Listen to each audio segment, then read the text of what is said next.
ایک شخص ایک ذبح کی ہوئی مرغی لے کر مرغی فروش کی دکان پر آیا اور کہا، بھائی جی ذرا اس مرغی کو کاٹ دو۔ مرغی فروش نے کہا، مرغی رکھ کے چلے جاؤ، تھوڑی دیر کے بعد آ جانا۔ اتفاق سے شہر کا قاضی مرغی فروش کی دکان پر آ گیا اور دکاندار سے کہا، یہ مرغی مجھے دے دو۔ دکاندار نے کہا، یہ مرغی میری نہیں ہے جی، کسی اور کی ہے، میرے پاس اس وقت کوئی اور مرغی بھی نہیں ہے آپ کو دینے کے لیے۔ قاضی نے کہا، کوئی بات نہیں، یہ مرغی مجھے دے دو، مالک آئے گا تو کہنا کہ مرغی اڑ گئی۔ دکاندار نے کہا، ایسا کرنے سے کیا ہوگا جی، مرغی تو اس نے خود ذبح کر کے مجھے دی تھی، پھر ذبح کی ہوئی مرغی کیسے اڑ سکتی ہے جی؟ قاضی نے کہا، میں جو کہہ رہا ہوں نا اس کو سنو، بس یہ مرغی مجھے دے دو، اس کے مالک سے یہی کہو کہ تمہاری مرغی اڑ گئی ہے، وہ زیادہ سے زیادہ تمہارے خلاف مقدمہ کرے گا، لے کے تو میرے پاس ہی آئے گا نا۔ دکاندار نے کہا، اللہ سب کا پردہ رکھے، اور مرغی قاضی کو پکڑا دی۔ قاضی مرغی لے کر نکل گیا تو مرغی کا مالک بھی آ گیا اور دکاندار سے کہا، مرغی کاٹ دی ہے؟ دکاندار نے کہا، میں نے تو کاٹ دی تھی مگر مرغی اڑ گئی۔ اڑ گئی کیسے؟ میں نے تو خود ذبح کر کے آپ کو دی تھی۔ دونوں میں پہلے نوک جھوک شروع ہوئی اور پھر بات جھگڑے پر جا پہنچی، جس پر مرغی والے نے کہا، چلو عدالت میں چلتے ہیں، اور چل پڑے۔ دونوں نے عدالت جاتے ہوئے رستے میں دیکھا کہ دو آدمی لڑ رہے ہیں، ایک مسلمان، دوسرا یہودی۔ چھڑانے کی کوشش میں دکاندار کی انگلی یہودی کی آنکھ میں جا لگی اور یہودی کی آنکھ ضائع ہو گئی۔ لوگوں نے دکاندار کو پکڑ لیا اور کہا کہ عدالت لے کر جائیں گے۔ دکاندار پر 2 مقدمے بن گئے۔ لوگ مرغی فروش کو لے کر جب عدالت کے قریب پہنچے تو مرغی فروش اپنے آپ کو چھڑا کر بھاگنے میں کامیاب ہو گیا، مگر لوگوں کے پیچھا کرنے پر قریبی مسجد میں داخل ہو کر مینار پر چڑھ گیا۔ لوگ جب اس کو پکڑنے کے لیے مینار پر چڑھنے لگے تو اس نے چھلانگ لگائی اور ایک بوڑھے آدمی پر گر گیا، جس سے وہ بوڑھا آدمی مر گیا۔ اب اس بوڑھے کے بیٹے نے بھی لوگوں کے ساتھ مل کر اس کو پکڑ لیا اور سب اس کو لے کر قاضی کے پاس پہنچ گئے۔ قاضی مرغی فروش کو دیکھ کر ہنس پڑا کیونکہ اسے مرغی یاد آ گئی، مگر باقی 2 کیسوں کا اس کو علم نہیں تھا۔ جب قاضی کو تینوں کیسوں کے بارے میں بتایا گیا تو اس نے سر پکڑ لیا۔ اس کے بعد چند کتابوں کو الٹا پلٹا اور کہا، ہم تینوں مقدمات کا یکے بعد دیگرے فیصلہ سناتے ہیں۔ سب سے پہلے عدالت میں مرغی کے مالک کو بلایا گیا۔ قاضی نے پوچھا، تمہارا دکاندار پہ کیا دعویٰ ہے؟ جناب والا اس نے میری مرغی چرائی ہے، میں نے ذبح کر کے اس کو دی تھی، یہ کہتا ہے مرغی اڑ گئی ہے۔ قاضی صاحب مردہ مرغی کیسے اڑ سکتی ہے؟ قاضی بولا، کیا تم اللہ اور اس کی قدرت پہ یقین رکھتے ہو؟ مرغی والا بولا، جی ہاں جناب، ظاہر ہے۔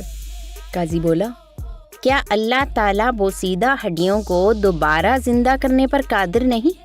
تو تمہاری مرغی کا زندہ ہو کر اڑنا بھلا کون سی مشکل بات ہے؟ یہ سن کر مرغی کا مالک خاموش ہو گیا اور اپنا کیس واپس لے لیا۔ دوسرے مدعی کو بلائیے۔ یہودی کو پیش کیا گیا تو اس نے عرض کیا، قاضی صاحب میری آنکھ میں اس نے انگلی ماری ہے جس سے میری آنکھ ضائع ہو گئی، میں بھی اس کی آنکھ میں انگلی مار کر اس کی آنکھ ضائع کرنا چاہتا ہوں۔ قاضی نے تھوڑی دیر سوچا اور پھر کہا، مسلمان پر یہودی کی دیت آدھی ہے، اس لیے پہلے یہ مسلمان تمہاری دوسری آنکھ بھی پھوڑے گا، پھر اس کے بعد تم اس کی ایک آنکھ پھوڑ دینا۔ یہودی نے یہ سنا تو بولا، بس رہنے دے قاضی صاحب، میں اپنا مقدمہ واپس لیتا ہوں۔ قاضی بولا، تیسرا مقدمہ پیش کیا جائے۔